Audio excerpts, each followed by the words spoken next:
The welder, the compressor, the electric saw, all were intact. What then had been the cause of the accident? In Ernest's desk I found something that sent a chill through me. A note written in his handwriting dated 3 days before his death. Charles insists I need more insurance. He says it's for Margot. But something doesn't feel right. I don't trust his intentions. Below that note was another.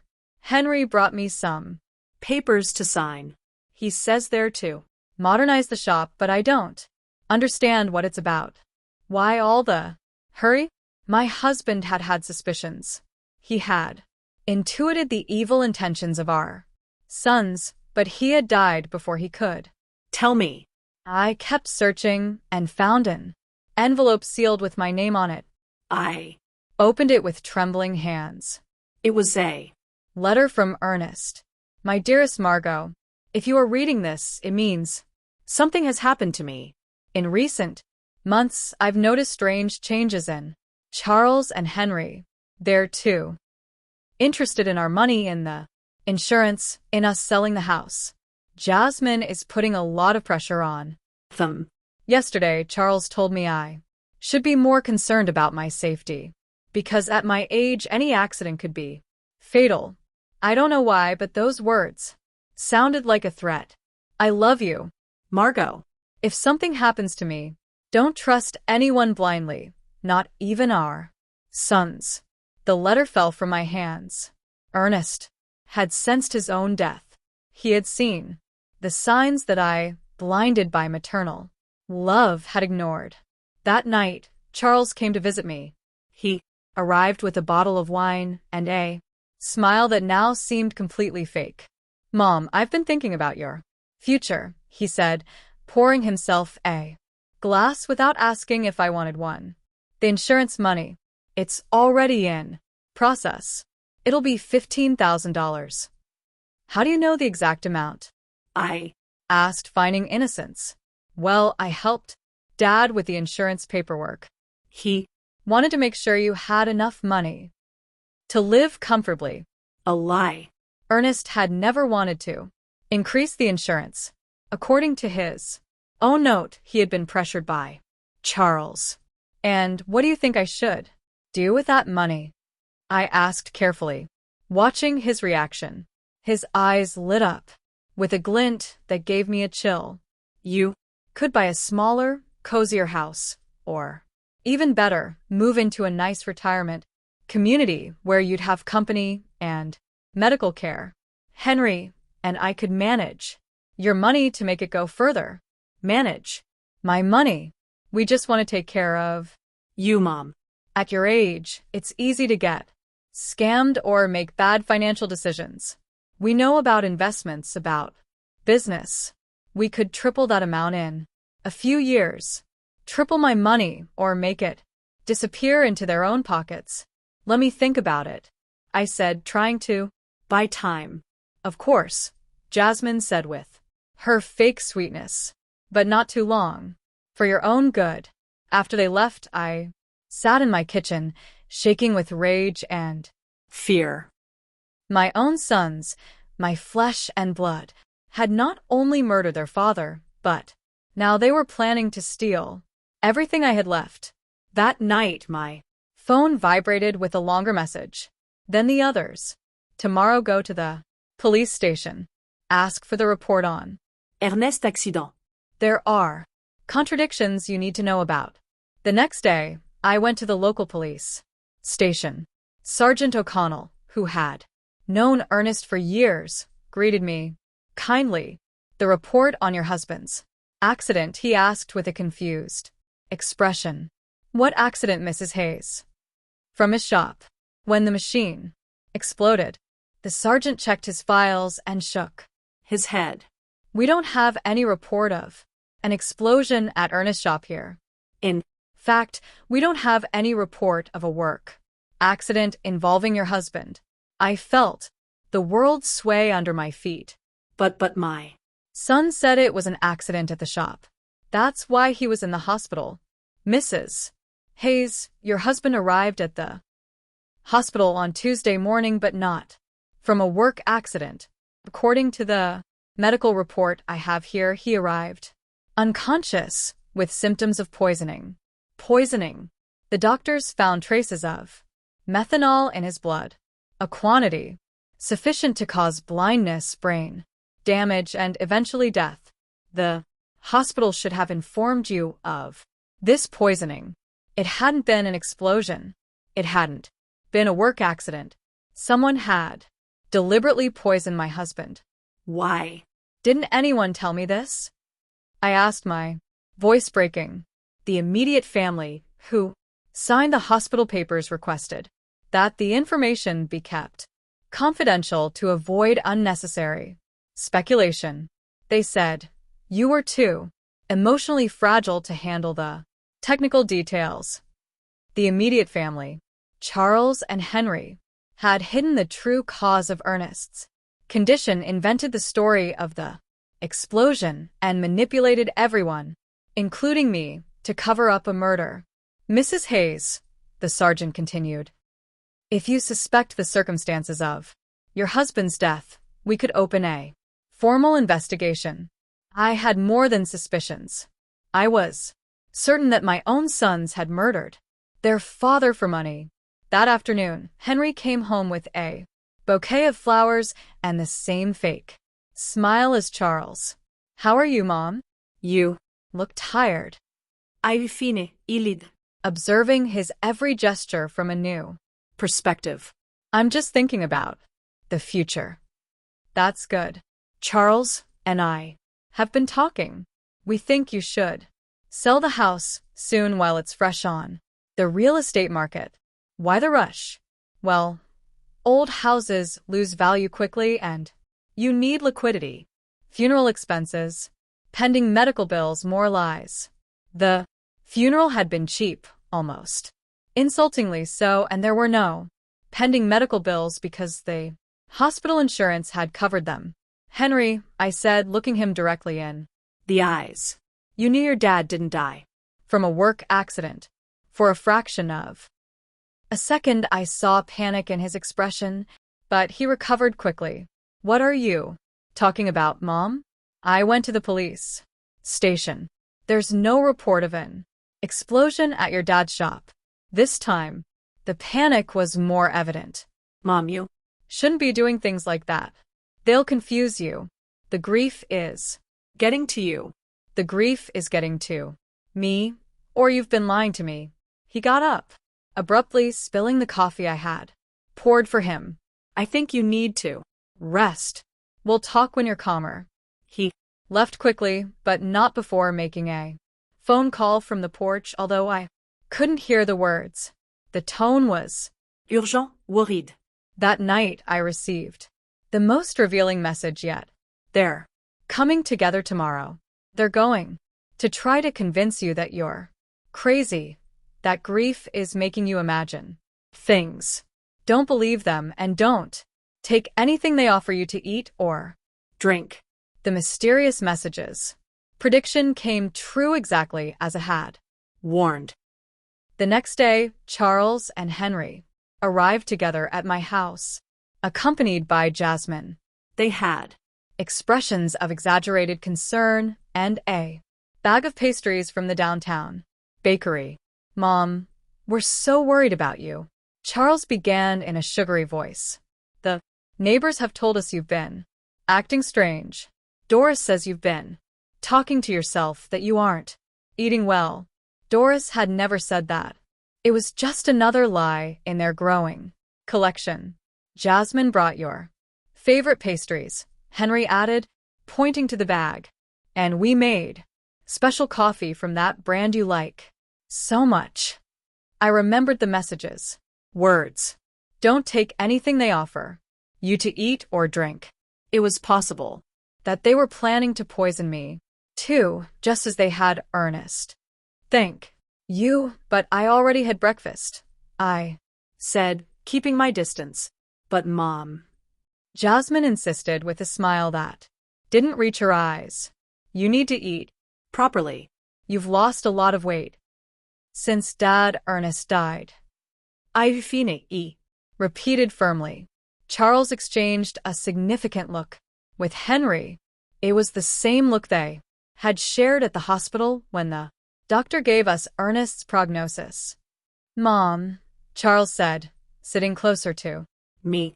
We want to talk to you about something important. Henry and I have Been consulting with some doctors about your recent behavior. My behavior? Yes. The strange questions you've been asking, the visits to the police station, that obsession with irrelevant details about Dad.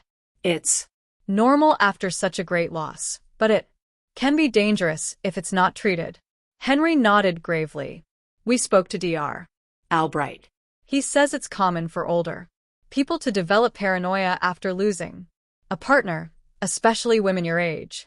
Paranoia. They were accusing me of being crazy for uncovering their lies. I am not paranoid, I said with all the firmness I could muster. I'm just asking questions I should have asked from the beginning. What questions? Charles challenged me. Like why there's no police report for your father's supposed Accident? like why the shop is perfectly clean if there was an explosion. Like Why you withdrew $5,000 from our account without telling me anything? The silence that followed was deafening. The three of them exchanged looks of thinly disguised panic. Mom, Henry finally said, those things have simple explanations. Dad withdrew that money for repairs he wanted to do in secret as a surprise for you. what surprise? He wanted to remodel the house. Charles Leet. He had hired some workers to fix the roof and paint the walls. He wanted it to be a surprise For your birthday. If that were true, where were the workers? Where were the materials? Why did no one in town know about this supposed remodeling?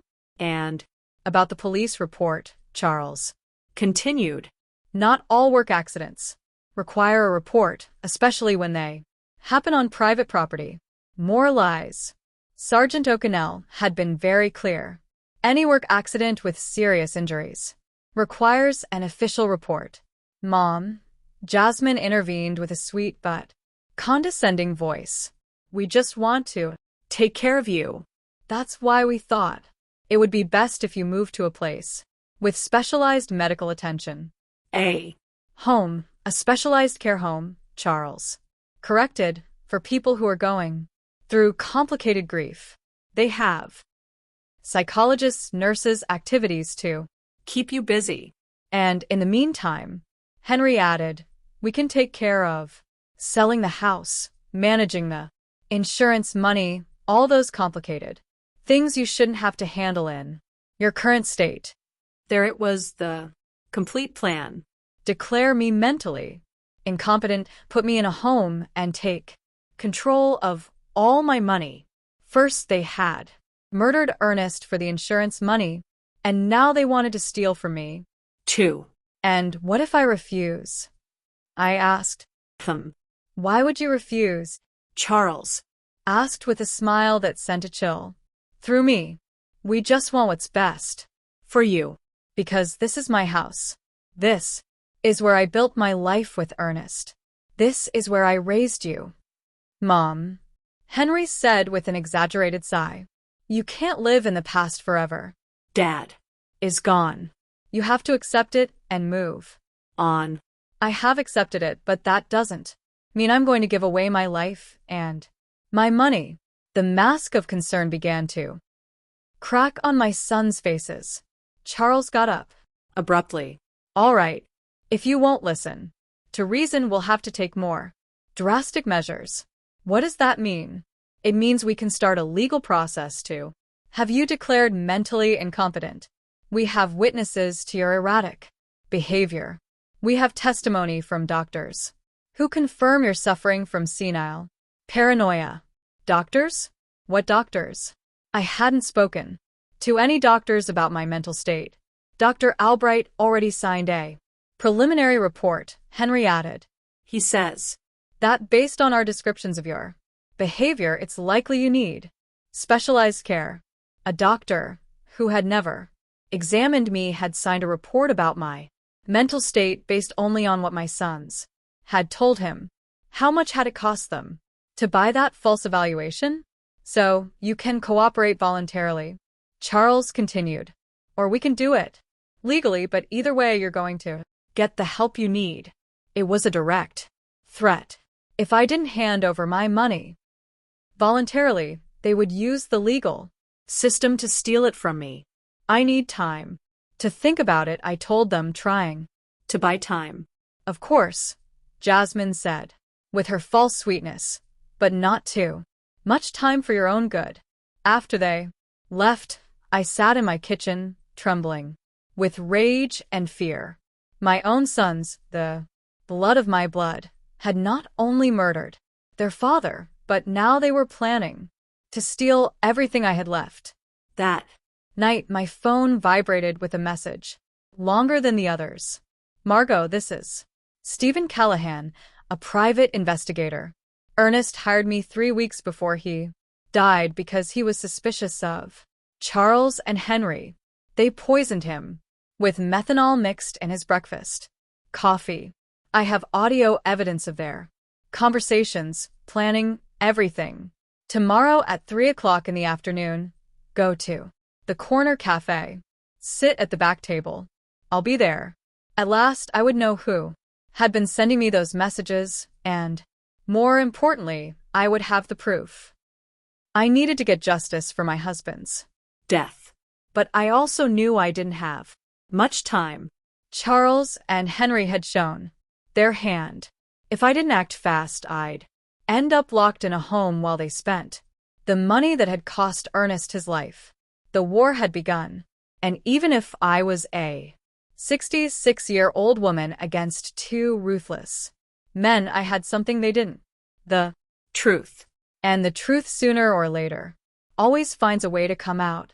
That night, for the first time since Ernest's death, I smiled because I knew my husband had not died in vain. His caution, his instinct, his decision to hire a private investigator was going to allow me to get justice. Charles and Henry had seriously underestimated their mother. They were about to discover that a woman fighting for the memory of her murdered husband is a force more powerful than all their greed combined. The next day arrived, filled with nervousness and anticipation. I dressed carefully, choosing my most serious purple dress, the one I wore for important occasions. If I was going to meet the man who could give me the answers I needed, I wanted to be prepared for any revelation. At 2:30 in the afternoon, I walked toward the corner cafe with determined but cautious steps. Every shadow looked suspicious. Every person on the street could be a spy sent by my sons. The paranoia they had accused me of having was starting to feel justified. The cafe was moderately full. I went straight to the back table as I had been instructed. I ordered a chamomile tea and waited, my hands trembling slightly on the worn wooden table. Exactly at 3 on the dot, a man in his 50s approached my table. He was tall and gray-haired with intelligent eyes and a serious but kind expression. He was carrying a brown folder under his arm. Mrs. Hayes? He asked in a low voice. I nodded, not yet trusting my voice. I'm Stephen Callahan. I'm so sorry for your loss. Ernest was a good man. He sat down across from me and placed the folder on the table. Before I show you what I have, I need you to know that what you're about to hear and see is going to be very painful. Are you ready? I've been getting ready since I received your first message, I replied with a firmness I didn't know I had. Stephen opened the folder and took out a small voice recorder. Ernest came to see me a month ago. He was worried about his son's behavior. He hired me to investigate them discreetly. He pressed the play button. Ernest's voice, so familiar and dear, filled the small space between us. Stephen, I need you to Know that if something happens to me, it won't be an accident. Charles and Henry have been pressuring me to increase my life insurance. Yesterday, Charles brought me papers he said were to better protect Margot. But when I read them, I realized there were also clauses that directly benefited them. My heart sped up. Hearing Ernest's voice was like having him back for a few minutes, but his words confirmed my worst suspicions. The recording continued. Henry has been asking strange questions about my daily routine, what I eat for breakfast, what time I leave the house if Margot comes To the shop with me. He says it's out of concern, but something about the way he asks worries me. Stephen paused the recording. This conversation was 3 weeks before his death, but I have something more recent. He played another recording, this time with Charles's voice in the background talking on the Phone. No, we can't wait any longer. The Old man is starting to get suspicious. Yesterday, he asked me why I was so interested in his insurance. Yes, I already have the methanol. It works perfectly because the symptoms look like a heart attack or a stroke. No, Mum. Won't be a problem. After Dad dies, she'll be so devastated that we can do whatever we want with her. Tears began to roll down my cheeks. It was the voice of my son, my own son, coldly planning his father's murder. There's more, Stephen said softly. This recording is from the day before Ernest's death. A new recording began. This time it was Henry talking to someone. Everything's ready. Tomorrow, Charles is going to put the methanol in Dad's coffee. We told him it was a special vitamin supplement a doctor recommended. The idiot is going to drink it without suspecting a thing. The symptoms, it'll start with dizziness and confusion, then loss of sight, convulsions, coma. The doctors will think it's a stroke or a heart attack. By the time they realize it's poisoning, it'll be too late. My world completely collapsed. Not only had they planned Ernest's murder, but they had executed it with a coldness that terrified me. How was it possible that my sons, the babies I had nursed, the boys I had comforted through their nightmares, were capable of something so monstrous? How did you get these recordings? I asked through my sobs. Ernest had asked me to put listening devices in your house, Stephen explained. He was afraid, but he didn't know exactly what of. We placed them on the home phone and in some other strategic spots. He took out a series of photographs from the folder. I also have this Charles buying methanol at a hardware store 30 from town. He paid with cash and used a fake name, but I have it on video. The photographs clearly showed Charles leaving a hardware store with a small bottle in his hands. The date on the photos was 5 days before Ernest's death. And this, Stephen continued, showing me more documents. These are Charles and Henry's financial records from the last 6 months. They've been spending a lot more money than their incomes justify. Charles owes $70,000 to a lender in the city. Henry has gambling debts for $40,000. They were desperate. It all started to make sense. It wasn't just greed that had motivated Ernest's murder. It was financial desperation. My sons were ruined and saw their father as a source of easy, fast money. Why didn't you go to the police immediately after Ernest's death? I asked him. Because Charles and Henry are very smart. They bribed the doctor who attended to Ernest at the hospital to change the official diagnosis. Instead of poisoning, the death certificate says heart failure due to complications from a work accident. Without that medical evidence, my recordings might not have been enough for a conviction. But now we have all the evidence together, I said, feeling a mix of pain and determination. Exactly. And there's one more thing you need to know. My blood ran cold. What? Your sons were planning to kill you. 2. Stephen played one last recording, this time with Charles and Henry's voices together. Once we have Dad's insurance money, we need to get rid of Mom, too, Charles said. We can't risk her getting suspicious or anyone else putting ideas in her head. How? Henry Asked. the same as with Dad. But this time we can make it look like a suicide from depression. A widow who can't live without her husband. Nobody would question it. And the money were her only Heirs. everything would be ours. The House, the savings, the insurance money, almost $200,000. In total, the recording stopped. I was shaking uncontrollably. My sons had not only murdered their father, but they were planning to murder me as well. all. For money, Mrs. Pays, Stephen said gently. I know this is devastating, but we have enough evidence to make them pay for what they did. What do we do now? I Asked, wiping my tears. First, we need to go to the police with all this evidence. Sergeant O'Connell is an honest man. He's not involved in the corruption. Second, we need to act fast. Your sons are planning to have you declared mentally incompetent tomorrow. If they succeed, it will be much harder to proceed legally tomorrow. Yes, I intercepted a phone conversation this morning. They're meeting with Judge Miller at 10 o'clock in the morning to start the mental incapacitation process. I got up from the table with a determination I hadn't felt in weeks.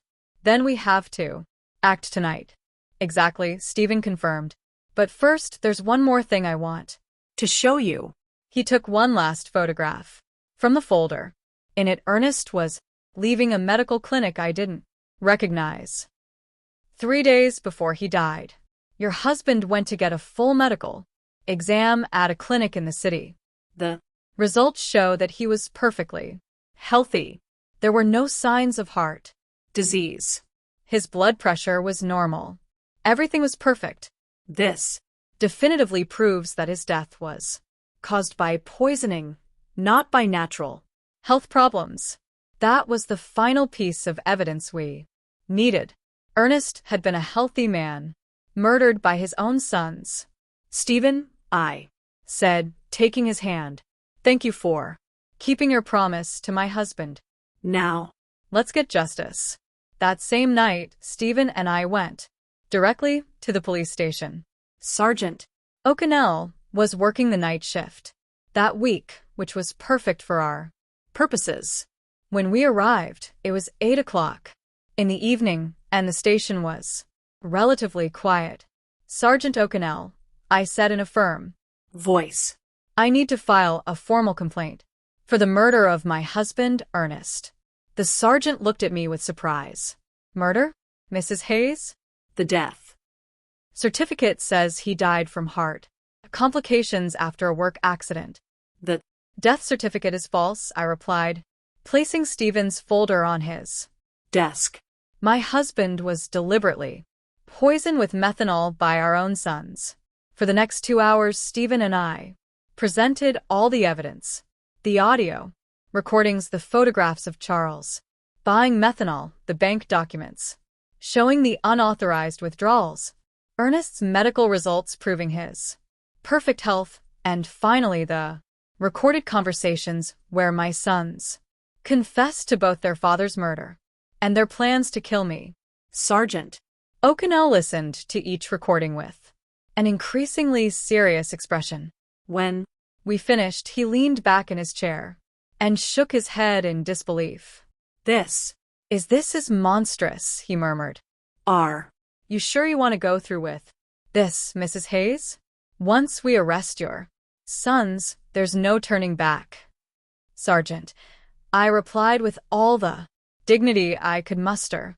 Those men murdered my husband in cold blood for money. They were planning to murder me. 2. They're no longer my sons. They Are criminals who must pay for their crime. We'll need the medical examiner to exhume Ernest's body to confirm the presence of methanol, the sergeant explained. Are you prepared for that? Do. Whatever is necessary, I replied without hesitation. Sergeant O'Connell immediately called the district attorney. Despite the late hour, the seriousness of the case led the DA to come to the station personally. After reviewing all the evidence, he immediately authorized arrest warrants for Charles and Henry. We'll proceed at dawn, the DA explained to us. We need to make sure we have all the evidence before they can destroy any additional proof. Stephen walked me home that night. Are you sure you'll be okay alone? He asked with concern. I'll be fine, I replied. After everything I've discovered, I'm no longer afraid. I have justice on my side. I couldn't sleep that night. I stayed up, sitting in the kitchen looking at the photographs of Ernest we had on the walls. For the first time since his death, I didn't feel only pain. I felt a strange mix of sadness and satisfaction, knowing that justice for his murder was coming soon. At 6 o'clock in the morning, my phone rang. It was Charles. Mom, you need to come to Henry's house right away. Something terrible has happened. What happened? I asked, finding concern. It's better if I explain it in person. Please come quickly. I knew it was a trap. After hearing the recordings the night before, I knew they were planning to move up their plans to get rid of me. But I also knew the police were already on their way to arrest them. I'm on my way. Elite. Instead of going to Henry's house, I stayed in my kitchen waiting. At 7:30 in the morning, I saw from my window as several police cars headed toward my son's houses in different directions. My phone rang repeatedly for the next hour. First Charles, then Henry, both with increasingly desperate voices asking where I was, but I didn't answer any calls. At 9 in the morning, Sergeant O'Connell knocked on my door. Mrs. Hayes, we've arrested Charles and Henry. They are in police custody, charged with first-degree murder and conspiracy to commit murder. I felt my legs tremble, but this time it wasn't from fear. It was from relief. How did they react? I asked. Charles denied everything at first, but when we played the recordings for him, he collapsed. Henry tried to escape through the back window of his house. We had to chase him for 6 blocks. That afternoon, Jasmine came to see me. She arrived sobbing, pleading, completely different from the cold, calculating woman I had known. Mrs. Hayes, please, you have to drop the charges against Charles. He's not bad. He was just desperate. Because of his debts. This is my fault. 2. I pressured him a lot to find money. I looked at her without a trace of compassion. Jasmine, your husband poisoned my husband. He was planning to murder me. 2. There is no explanation or justification for that. But we're family. She screamed in desperation. Think about what this is going to do to the family. The family died the day you decided to kill Ernest for money, I replied coldly. Now, please leave my house. 3 days later, the exhumation of Ernest's body was carried out. The lab results confirmed exactly what Stephen had discovered. Lethal levels of methanol in his system, enough to cause all the symptoms he had experienced before his death. The case became a sensation throughout the town. No one could believe that 2 sons had murdered their own father for money. The local newspapers called it the cruelest crime of the decade. Over the following weeks, more details came to light during the investigation. Charles really owed $7,000 to illegal lenders who had started threatening him with violence.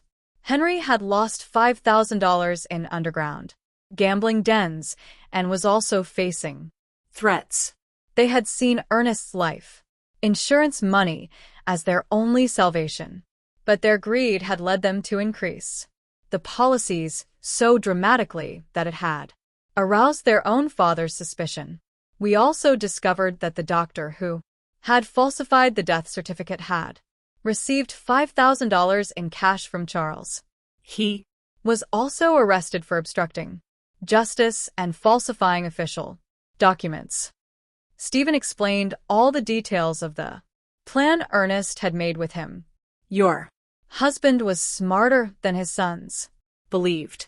He knew something bad was Coming, but he didn't know exactly what. He hired me not only to investigate Charles and Henry, but also to protect you if something happened to him. Did he? No, they were going to kill him? I asked. Not exactly, Stephen said. But he Suspected his life was in danger. That's why we installed the recording devices. That's why we documented everything. he Wanted to make sure that if something happened to him, the truth would come to light. my nest, even in his final days, had been protecting me. He had anticipated our son's betrayal and had taken steps to ensure that justice would prevail. The trial was scheduled to begin in 2 months. Both Charles and Henry faced charges of first-degree murder, which in our state carried a sentence of 25 years To life. The day of the trial arrived. After 2 months of intense legal preparation, the courtroom was completely full. Reporters from several regional newspapers had come to cover what was already known as the case of the killer sons. The whole town was there. Neighbors, former co-workers of Ernest, even people I barely knew, but who wanted to witness this historic moment of justice. I wore my best black dress, the same one I had worn for our wedding so many years ago, but which now represented mourning and dignity. Stephen accompanied me, sitting by my side throughout the entire process. His presence gave me the strength to face what would be the most difficult day of my life. Charles and Henry entered the courtroom in handcuffs, dressed in orange prison jumpsuits. Seeing my sons like that broke my heart one more time, but I no longer felt pity for them. I only felt a deep sadness for the moral death they had chosen long before they physically murdered their father. The prosecutor presented the case with devastating precision. One by one, the recordings were played for the court. The silence was absolute every time the voices of Charles and Henry were heard, coldly planning Ernest's murder. When the Prosecutor played the recording where they planned to kill me, too. Several people in the audience gasped in horror. One elderly woman got up and left the courtroom crying. I couldn't blame her. It was difficult to process such cruelty. Ladies and gentlemen of the jury, the prosecutor said during his opening statement, this is not an ordinary case of family greed. This is a case of cold and calculated premeditation where 2 men decided to murder the father who had raised them with love and sacrifice, simply because they needed money to pay off their gambling debts and irresponsible loans. Charles and Henry's lawyers tried to present a defense based on desperate circumstances and external influences, but the evidence was overwhelming. The recordings didn't lie. The bank documents didn't lie. The forensic evidence of the methanol in Ernest's body didn't lie. When it was my turn to testify, I walked to the stand with trembling legs but a clear mind. I had been waiting for this moment for months. Mrs. Hayes, the prosecutor, asked me, can you tell us what your relationship was like with your sons before your husband's murder? I thought I had a good relationship with them. I replied, looking directly at Charles and Henry. I raised them with love. I sacrificed everything for their well-being. Their father worked from sun up to sundown to give them the best we Could. I never imagined that love and sacrifice would become the reason for his murder. At any point, did you suspect they could harm your husband? No. That is the most painful part of all. This. I trusted them completely. When? They told me Ernest had an accident at his shop. I believed them. When they Organized the funeral so quickly, I thought they were being efficient in their grief. I never imagined they were covering up a murder. Charles lowered his head during my testimony. Henry Looked at me defiantly, but I saw tears in his eyes. Too late for tears. Too Late for regret. The most dramatic moment of the trial came when the prosecutor decided to play the full recording of the conversation, where they planned my own murder. Charles's voice filled the courtroom. Once we have Dad's insurance money, we need to get rid of Mom, too. We can't risk her getting suspicious. A murmur of horror swept through the audience. Several people turned to look at me with expressions of disbelief and compassion. How did you feel when you heard this recording for the first time? The Prosecutor asked me. I realized that I had lost my 2 sons long before I lost my husband. I replied, my voice cracking, but firm. The babies I nursed, the children I comforted in their nightmares, had died and been replaced by 2 strangers capable of any cruelty. For money, the defense tried to cross-examine me, suggesting that maybe I had misinterpreted my son's intentions, that maybe the grief had made me exaggerate the evidence, but the recordings spoke for themselves. Stephen also testified, explaining in detail how Ernest had hired him because he was afraid of his own sons. He described every step of the investigation, every piece of evidence collected, every recorded moment that revealed the truth. The medical examiner presented the results of the exhumation, confirming the lethal presence of methanol in Ernest's body. He explained how this poison acts slowly, causing exactly the symptoms my husband had experienced before he died. After 3 days of devastating testimony, the closing arguments arrived. The prosecutor was crushing. Charles and Henry are not victims of circumstances. They are predators who saw their own parents as financial obstacles that had to be eliminated. They planned, executed, and covered up Ernest's murder, and were planning to do the same to Margot. They don't deserve compassion. They deserve justice. The jury deliberated for 6 hours. When they returned, the silence in the courtroom was absolute. I could hear the beating of my own heart as the judge read the verdict. In the case of the state versus Charles Hayes and Henry Hayes on the charge of first-degree murder of Ernest Hayes, we find the defendants guilty. The courtroom erupted in murmurs and exclamations. Charles collapsed in his chair, finally comprehending the magnitude of what he had done. Henry remained rigid, staring straight ahead, with no expression. On the charge of conspiracy to commit murder against Margot Hayes, we find the defendants guilty. The judge proceeded immediately to the sentencing. Charles Hayes and Henry Hayes for the premeditated murder of your father and the conspiracy to murder your mother. I sentence you to life in prison without the possibility of parole for 30 years. When I heard those words, I felt a gigantic weight lift from my shoulders. Justice. Finally, there was justice for Ernest. After the trial, many people came up to hug me and express their support. Doris cried with me, not from sadness, but from relief. Margot, Ernest can rest in peace now, she whispered to me.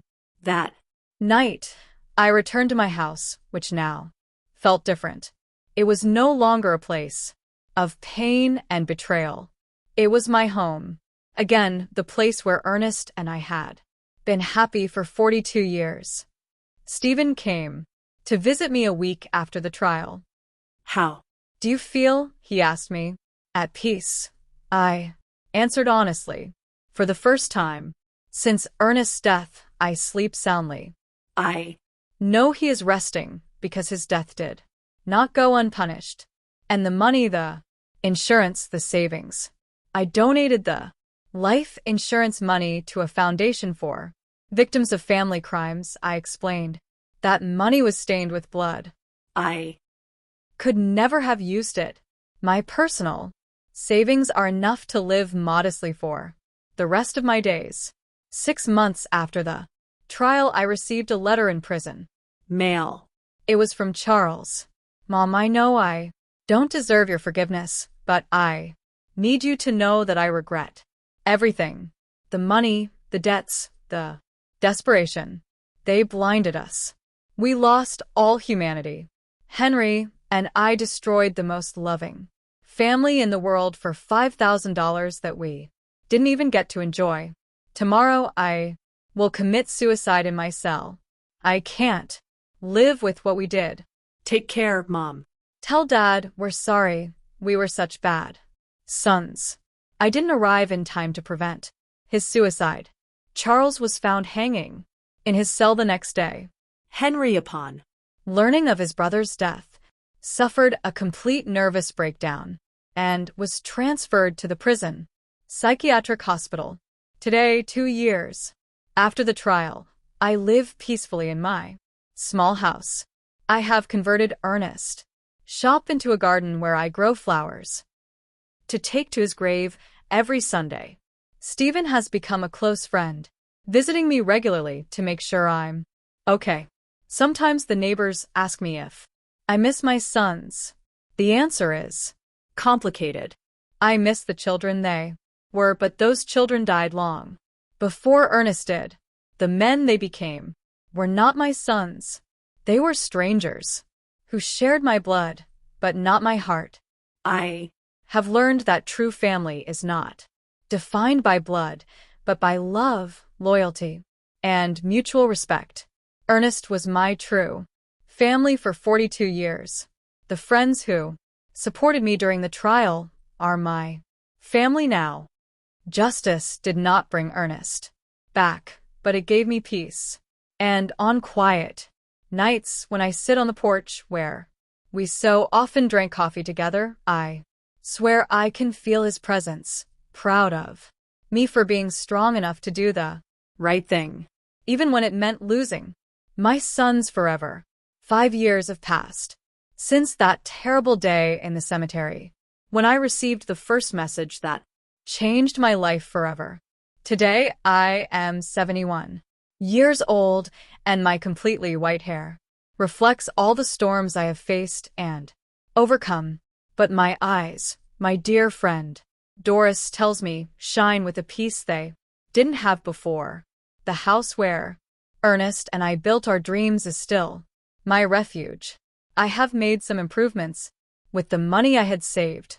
I painted the walls a soft yellow, Nest's favorite color, and I turn his old shop into the most beautiful garden in the neighborhood.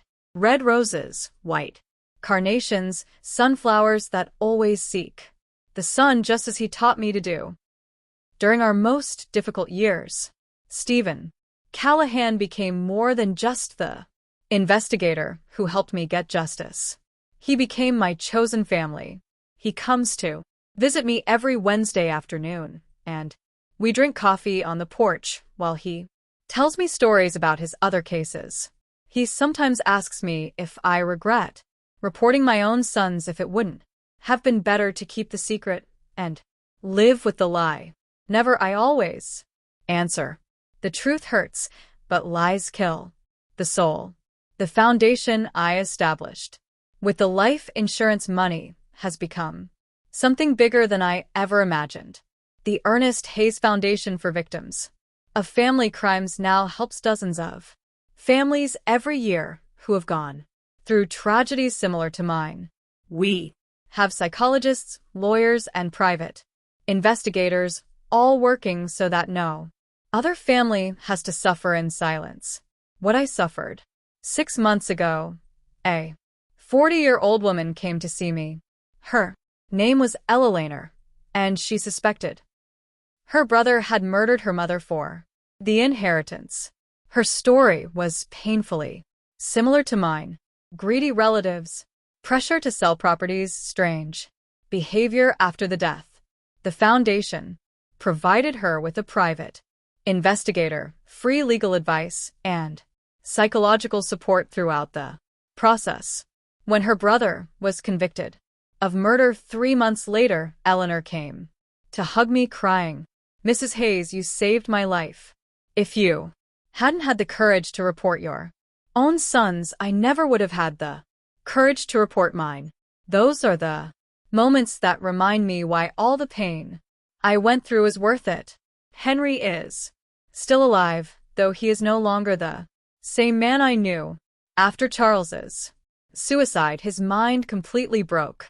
The doctors say he lives in a constant state of guilt and paranoia, believing that Ernest comes to visit him every night to scold him for the murder. He has tried to commit suicide 3 times, but the prison guards keep him under constant surveillance. I receive letters from him. Occasionally, they are incoherent, full of desperate apologies and pleas for forgiveness. At first, I read them, looking for some trace of the son I raised with so much love. But then I realized that reading those letters only reopened wounds that had already healed. Now I keep them unopened in a shoebox. Maybe someday I'll read them. Maybe not. I have the right to protect my peace of mind. Jasmine disappeared from town immediately after the trial. Someone told me she moved to the city and changed her name. I don't blame her. Carrying the last name of a murderer must not be easy.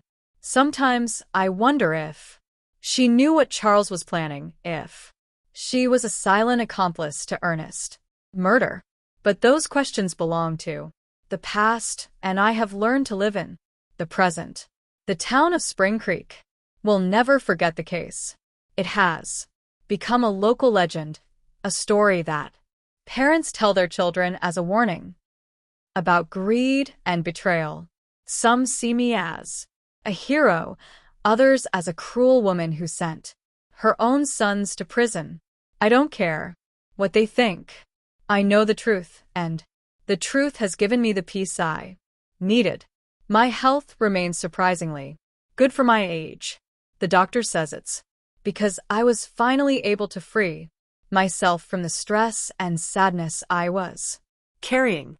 The body heals when the heart finds peace, he explained during my last checkup. Sunday mornings are my favorite. I cut fresh flowers from my garden and walk to the cemetery to visit Ernest's grave. His headstone now has an inscription that I had engraved. After the trial, Ernest Hayes, beloved husband, betrayed father, honorable man. His love was stronger than his death. I tell him everything that has happened during the week.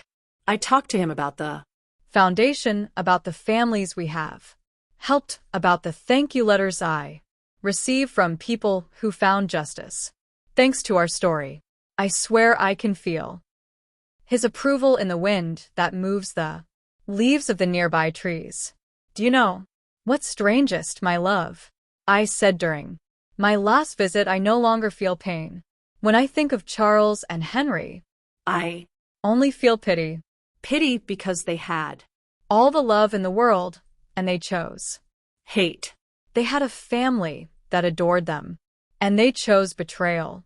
They had the opportunity to be honorable men like you, and they chose to be murderers.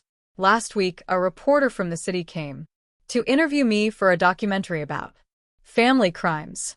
She asked me if there was anything I wanted to say to other people who might be going through similar situations.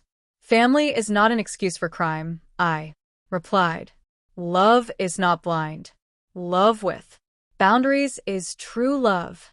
If someone who says they love you is capable of harming you for money or convenience, that person doesn't really love you, and it is never ever too late to seek justice, no matter who the culprit is. This year, on the 5th anniversary of Ernest's death, I organized a special ceremony in his memory. More than 200 people came. Neighbors, members of the foundation, families we have helped, local authorities. It was beautiful to see how his death, which began as a tragedy, had become a force for good in so many Lives. Stephen gave an emotional speech. Ernest Hayes died because of his sons' Greed. but his legacy lives on in every family that finds justice thanks to his wife's courage. Evil tried to destroy his story, but good turned it into hope for others. At night, before I go to sleep, I sometimes take out the old photographs from when Charles and Henry were children. I see them playing in the yard, hugging their father, laughing with me on past Christmases. I allow myself to cry for those innocent children who once existed before greed completely corrupted them. But I no longer cry for the men they became. Those men chose their destiny. My story ended up being bigger than my personal tragedy. It has become a symbol that justice is possible, even when it comes from the most unexpected sources. A 66-year-old widow proved that truth is more powerful than lies, that true love is stronger than betrayal, and that it is never too late to do the right thing. Tomorrow is Wednesday and Stephen will come for coffee as always. I'll make his favorite pastry and tell him about the thank you letters that arrived this week. Afterward, we'll work together in the garden, planting new flowers for Spring. life goes on, more simple but more authentic than before. I have learned that true family is not about shared blood, but about shared values, mutual respect, and a love that never turns into harm. Ernest, wherever you are, I hope you know that I kept the promise I made to you by your grave that terrible day. I found the truth. I Sought justice, and I turned our pain into hope for others. Your death was not in vain, my love. Did you like my story? And which city are you listening from? Let's meet in the comments. If you like the story, you can support me by sending a super thanks so I can keep bringing more stories like this. Thank you so much for your sweet support. I'm looking forward to your comments on the story. On the screen, you can see 2 new life stories that I highly recommend. There's so much more on my channel. Don't forget to subscribe. See you in the next life story.